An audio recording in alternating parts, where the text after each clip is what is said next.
www.desrealidadrd.com, la expresión de la libertad. Entérate de todo, tu fuente confiable.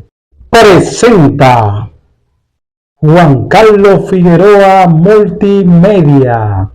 El abogado Ángel Nocua acusa al gobierno de cometer fraude procesal en el informe de Unidad Antifraude Caso Calamar.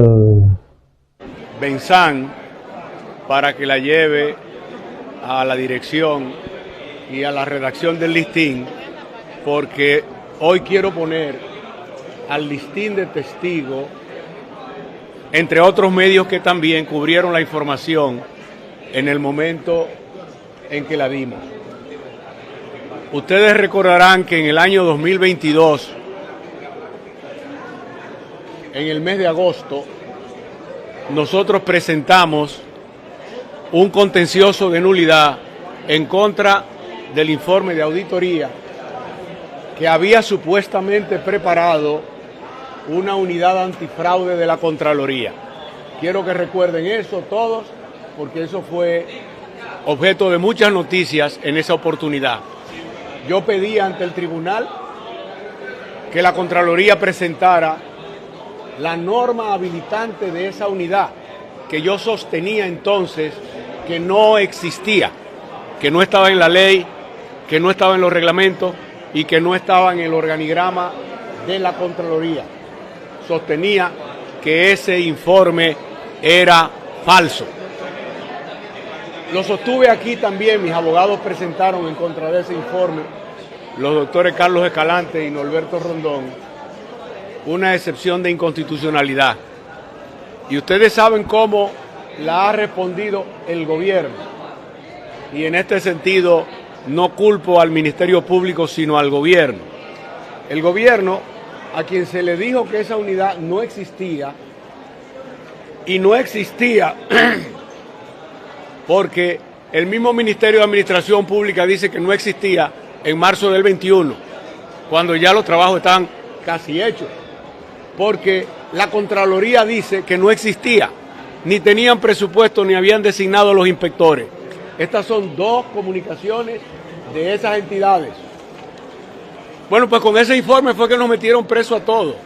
Con ese informe que luego resultó ser un borrador que no dice nada, es por lo que todos estamos en este proceso y ustedes han estado cubriéndolo.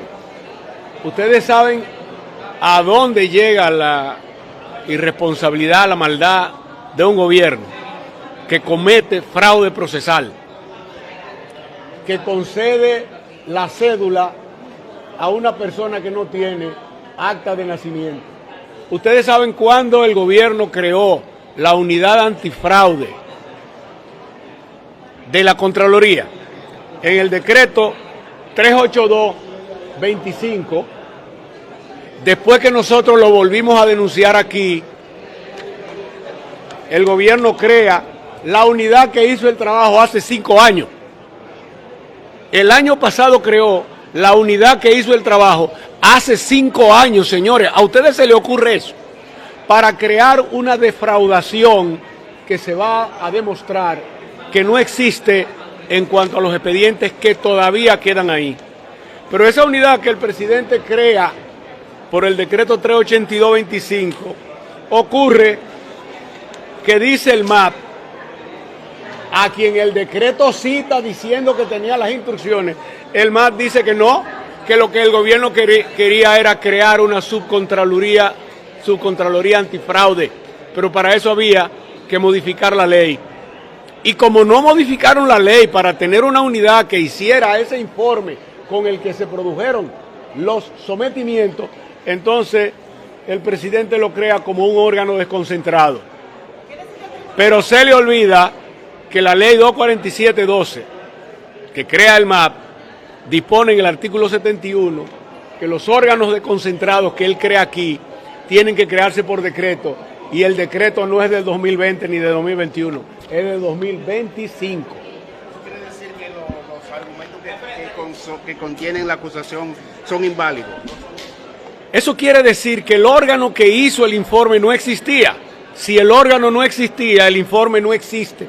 Eso es independiente de que probaremos también que ese informe es falso en cuanto al contenido.